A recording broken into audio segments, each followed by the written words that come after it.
I'm Dan Starks, president and founder of Starks Training Institute. I have been a self-defense instructor and ranked in the top 10 instructors in the United States by the NRA for over 10 years. Had a television show called Don't Be a Victim. It's Christmas time. I want to make sure people in this community are safe, and you can reach me 704-392-SAFE or www.danstarks.com. And remember, it's your choice. Don't be a victim. Thank you.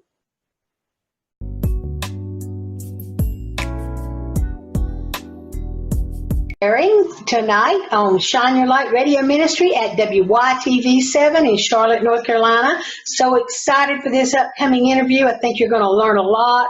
You know, the holidays are coming up, and we really need to talk to this gentleman that's going to tell us some great holiday tips. He is a safety expert for 25 years, has a company called Starks Training Institute, which he created and founded. His name is Dan Starks, and I'm so excited to have him. We're going to learn an awful lot from him tonight. His main mantra is don't be a victim. So without further ado, let me introduce Dan Starks and just tell us a little bit about yourself and how you want to start off, Dan. Well, I'm honored, Nancy. First of all, I'm honored to be on the show. I've been in the business since 1988, and I got into it in a roundabout way. I was mugged and stabbed and beaten as a kid, so it made me realize how vulnerable I was. And you started out, your question was home invasions. Home invasion happens in this country every 20 seconds, and 75% of them end up with somebody bleeding. So we've got to understand there are things to do. And I've got some tips that I'd like to share with you. Okay, when you are looking at a house, you want to make the house a hard target. I suggest people go out and buy a large dog bowl and put food in it and put a sign next to it that says, I love my Rottweiler. Burglars don't mess with houses with dogs, okay? Then you want to walk around your house at night with the curtains closed and look and see what you can see.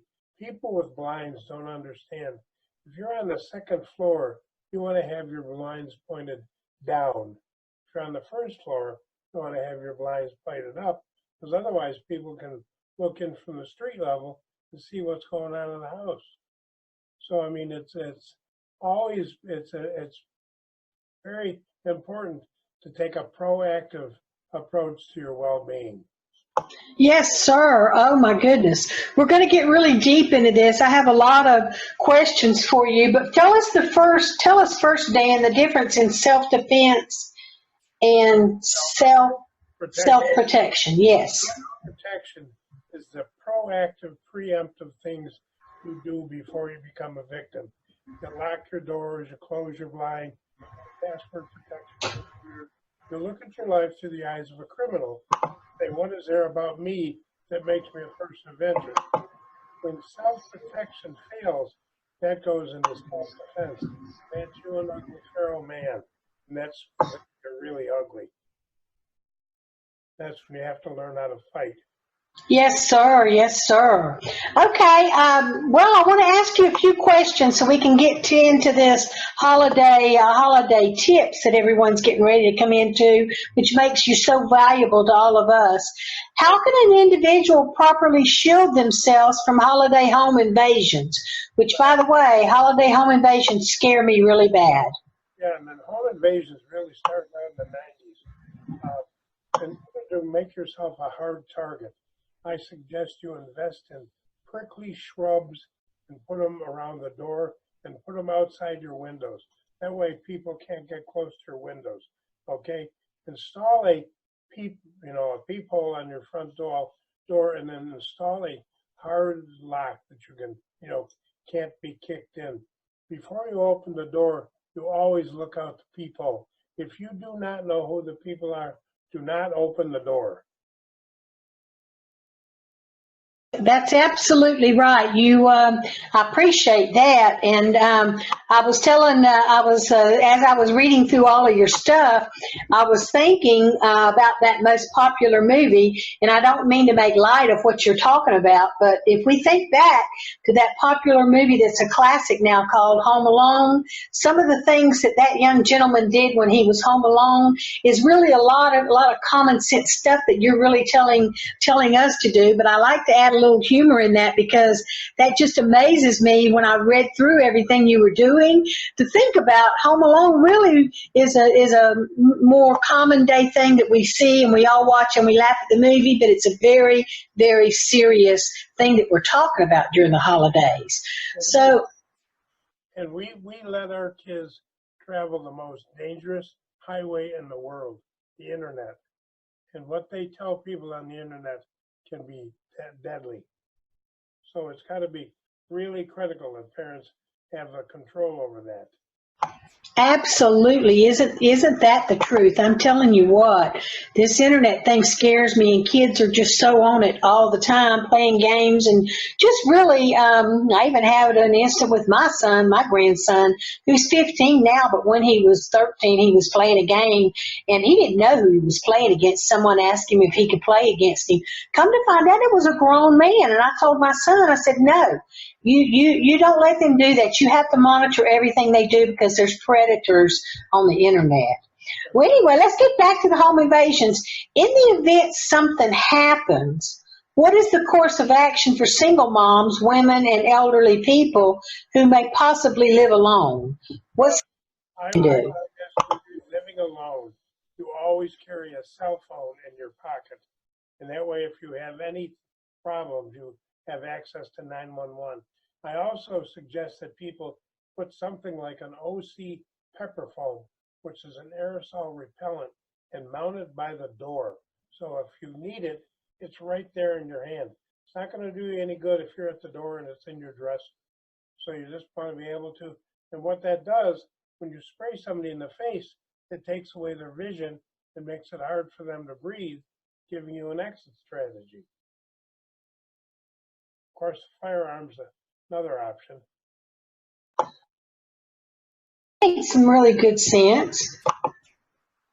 I think it's critical when you are out in public. Let's assume, Nancy, that you're at the Belks, okay, and you're shopping, and they ask you for your phone number. Do not give them your home phone number verbally, because you're giving that to everybody who is standing near you, who can then put it in their smartphone and find out where you live. Give them a fake number. I mean, they're not going to call you anyways. It's just a matter of protocol. But you see, with cell phones and the internet, we give away so much electronic technology without thinking about it. You know, you've got to understand, you and I are inventory for the criminals. That's all they are. They're predators and they're looking for easy targets. And obviously women with a purse or senior citizens or young children are easy targets. Wow. You know what? I want to do a little station break here on WYTV 7 out of Charlotte.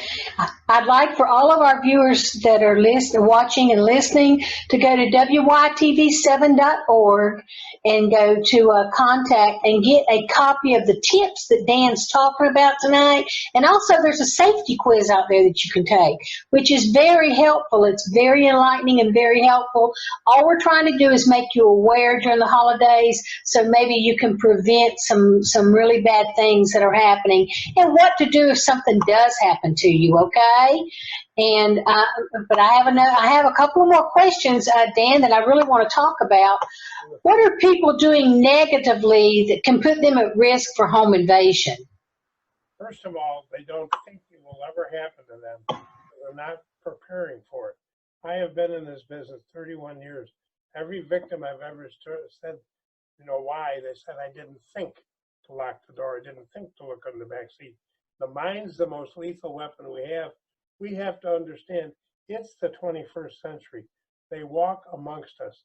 Nancy, if you were to stand up and put your arms out by your side and turn around 360 degrees, according to the FBI, if you're in public, 25% of the people within arm's length of you are mentally unstable or criminally insane. They walk amongst us. Wow. You know, we all think it can't happen to us. We see this horrible news on the television, hear it on the radio, and we just think it can't happen to us. So we're not prepared mentally or physically if something does happen. That's why this show is so important. I want all of y'all to take heed of what Dan, the security expert, is telling us, because he has a lot of knowledge and a lot of tips to share with us that can help us through some really bad times. So, Dan, tell me, what do you think? Why do you think so many people don't take the necessary precautions to protect themselves from unforeseen dangers? Very simple, because I think it always happens to someone else. I happen to live in South Charlotte, and there's some very high dollar neighborhoods around here. And people think, well, I live in la-di-da land. Well, so what? If I live in the hood, I'm not going to bother breaking into my neighbor's house. I'm going to come out to your house and get your bicycle, your golf clubs, your golf cart. But you see, these people don't think that way. They think they live in la-la land, and they don't. And when something happens, when somebody chooses you, the operative word is chooses you, and they attack you, you're looking at a time window of 3 to 5 seconds to be able to recognize the problem, respond it, and resolve it. That's not much time. It sure is not much time. I tell you, it probably seems like an eternity, but it's just not much time to think. So unless you have it in here, what your plan is. So tell us a little bit about what things we need to do in our homes that we need to be sure and do on the inside to protect us. I know I live in an apartment and I've only got one way in and out, but I have windows in the back bedrooms. So kind of tips on what we're supposed to do. Well, you want to walk around your house at night as if you were a criminal and look to see what you can actually see when you think the house is secure. With blinds and stuff, it really makes a difference how you turn them, up or down, whether you're on the first or second floor. And then, first of all, fix that. And then mount something on the wall for self-defense, like a can of pepper foam, right by your front door. So if somebody comes in and gives you a hard time, you at least have something in your hand. And always keep your cell phone on you so you can call for emergency.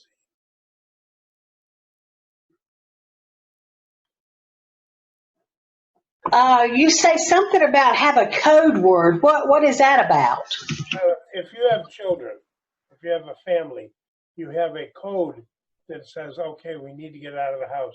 Could be your grandmother's name, it could be a catchphrase. And if everybody does that, and then you train, and then you have a drill, see how long it takes for the family to get outside. Now, not only getting outside is important, you also have to have a predetermined place where you're going to meet. And then that's also critical if you're in a mall and, if something happens in a mall, the family needs to know where you're going to meet.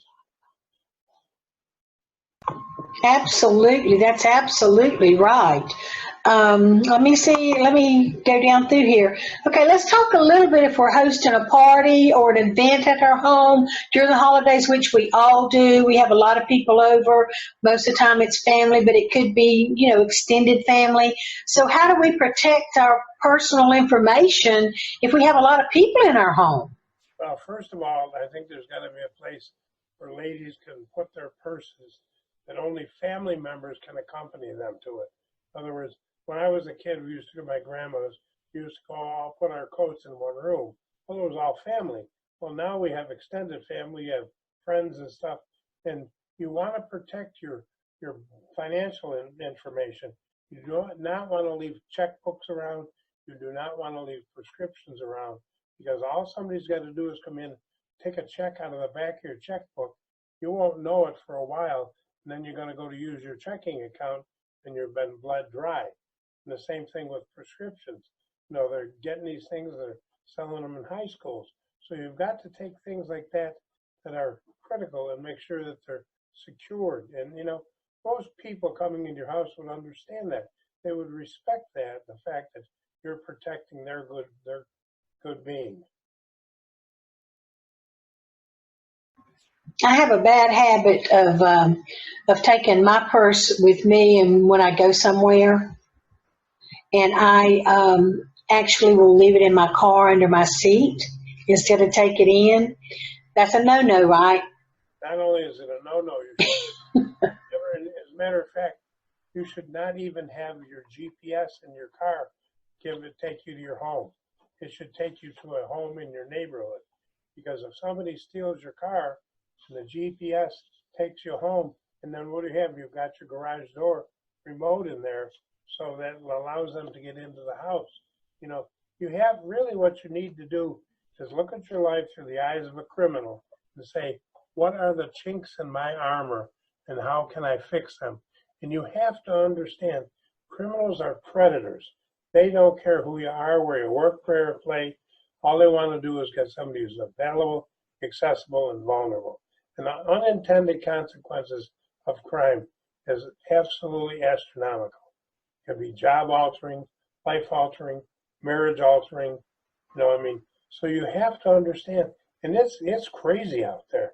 I mean, it's 21st century. There's violence amongst us all the time. Charlotte just had its 96th murder. Yeah, that's pretty scary, and it's hard, at least it's hard for me to think about what a criminal would do, because, we're all so happy-go-lucky and we're all just having a great time during the holidays that we're not really paying attention. I know one time I heard that we shouldn't put our packages in our back seat, put it in the trunk, but We talk about that. If you go shopping, okay, first of all, don't carry more than you're going to carry. When you go out and put it in your trunk, get in your car and move your car. There are people sitting in the parking lot watching you. So you go out, put all your packages in your car, you go into the store, come back out, somebody's broken into your car. Another tip on that, Nancy, if you have a remote control lock on your door, do not use it in public. Lock your doors manually, because if you use the remote control and somebody has a scanner in the community, they'll download your lock and be able to get into your car without the alarm going off. Now, it's not difficult to do. All you do is just push the button, and hold the door, but that will defeat them. Little things like that make a difference. But if you're going to go shopping and you put stuff in your car and you're going to go back in the store, get in your car and drive to the other side of the mall. Okay, it may be a pain, but it won't be as much of a pain as coming out and having your car empty. Wow. I hadn't thought about that. Now, see, that's something that we all need to know and pay attention to, because we always use our clicker and I know I just open my trunk with my clicker and I put my gifts and my packages in my car, and then I head back in. Little do I know people are watching and they could break into your car to get your gifts, plus they could break into your car to steal your car.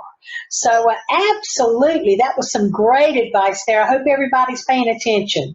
And again, don't put your GPS address to take you to your home. Take it to your neighborhood. You can find your way home.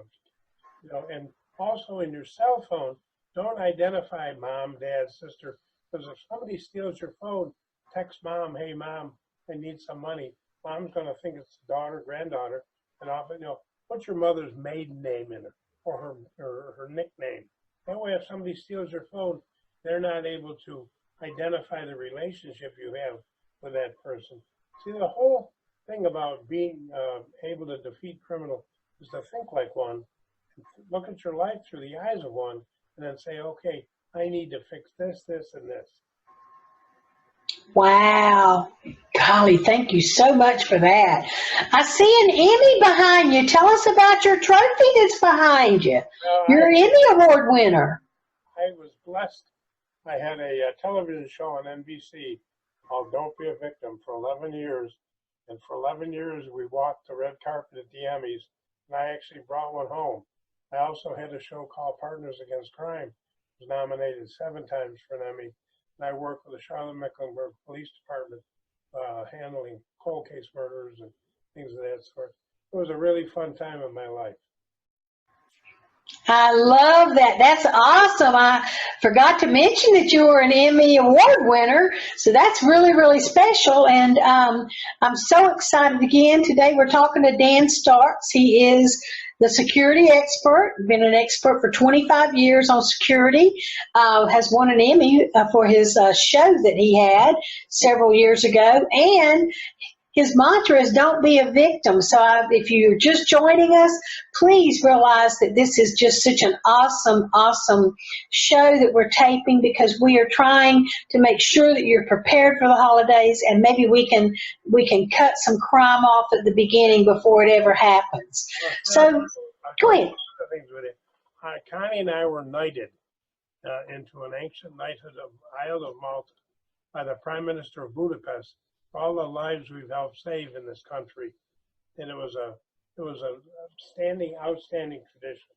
The knighthood goes back to Rome, 1050 A.D., and it was quite a ceremony. But a couple of things: what we want to make your house a hard target. You want to have great external lighting. You might want to have the kind of light that goes on a motion detector, so it can't be defeated. There's also a device that you can buy at like Walmart that you can put it in your driveway. And if a car pulls into your driveway, there's a little sensor in your kitchen that goes beep, beep, beep, so that you know somebody's coming in. You want to review all your safety alarms and then have a plan, especially if you have kids. Rehearse it, rehearse it, rehearse it. Kind of like you did when you were in grammar school, when they had the fire drills. Only this time we're not going to hide under the desk. But, and you know, if you, again, it's little silly things like putting a dog bowl outside, the sign, I love my Rottweiler. You know, well, I can tell you, I've interviewed thousands of criminals, and they will not break into a house with a dog because they don't know if it's a Great Dane, German Shepherd, or, you know, a little terrier, but they don't like them. So, you know, making you whether they have one or not, you know, let people on the outside think it. And of course, I think investing in a good security system is a wise investment. I have a security system here. I don't have a security system to protect me. I have a security system to allow me to know that my perimeter's been compromised. When I leave the house, I turn the television on in one end of the house to a Fox News, you know, a sports or a news type channel. And then I turn a radio on the other end of the house to a news talk radio. And I turn the volume up loud enough in those rooms so if somebody's outside the house, they assume that there's somebody in the house. They go across the street. And if that saves my bacon, that's a cheap investment. Absolutely, and that reminds me of that show again. You know, I'm sure you've watched it, that Home Alone show.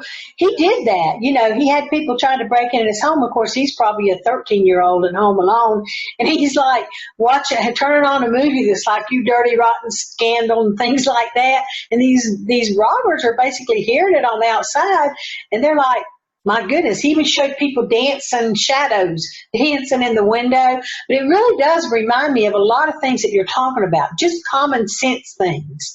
So also, I have another question for you. When we're traveling, what should I do about posting travel info on social media? What's the hazard of that, and what would I do about that? The only smart thing about posting travel photographs is post them when you come home. Because if you post them on the social media, criminals are saying that, and they can find out where you live. Oh, good, she's not going to be home for 2 weeks. We can pull in her garage and empty your house. Also, if you have children that are posting pictures on the Facebook, do not have them wear high school like lacrosse team stuff, because they're identifying them to predators. And then the predators know what school they go to, know what sport they play, know their name, and they go hang out in the field and say, hi, Cindy, how are you? And they emotionally disarm these kids by knowing their name. We have to understand the criminals today are as sophisticated as the technological world will allow them.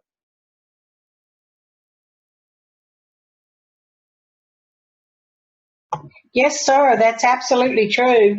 I know in the early days, probably as much as maybe 3 or 4 years ago when I was traveling a lot, I would always go on Facebook and I would post like every couple of hours when I stopped where I was. And one day it dawned on me, look, people are following me where I am. They could go break in my house and my husband's handicapped.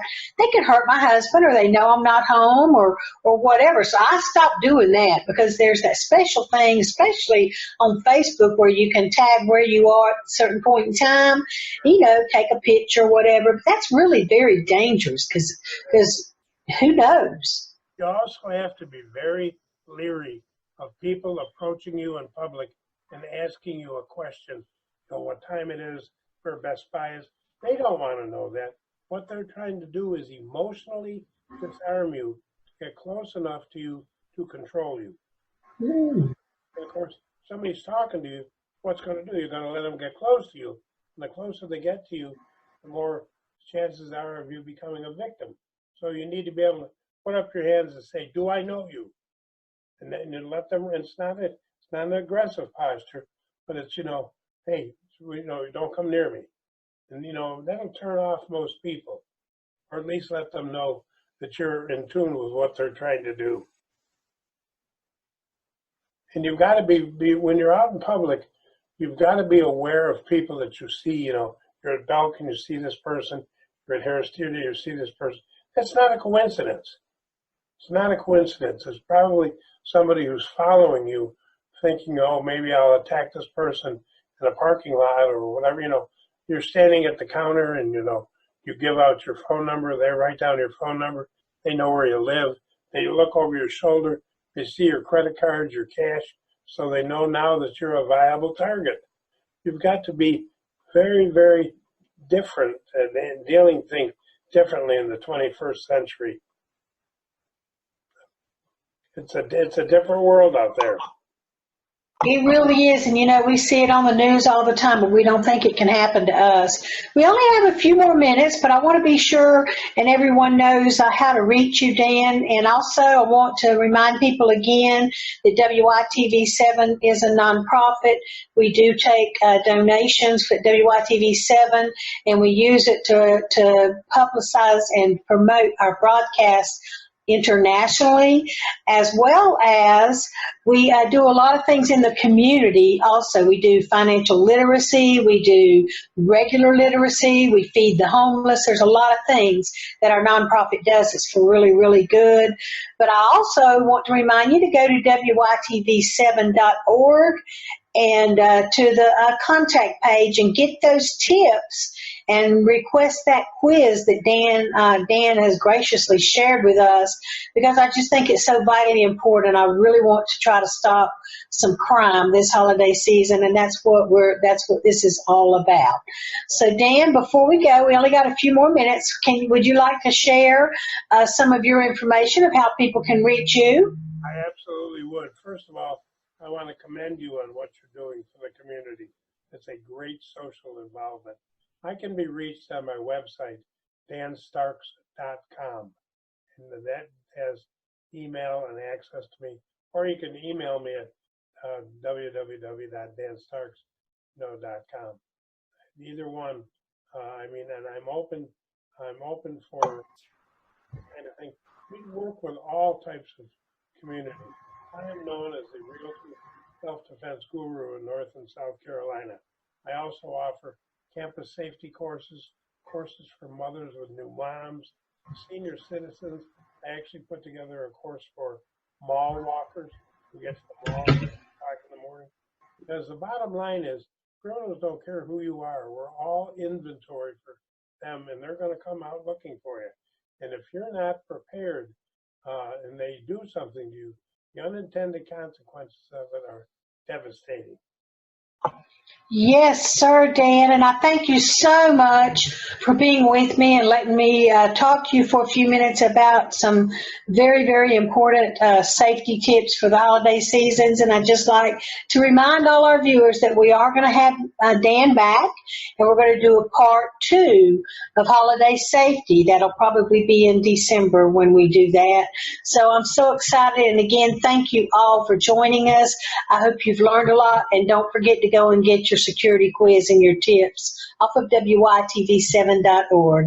Thank you so much, and I hope you have a great evening. As I ended my TV show, remember, it's your choice. Don't be a victim. I'm Dan Starks.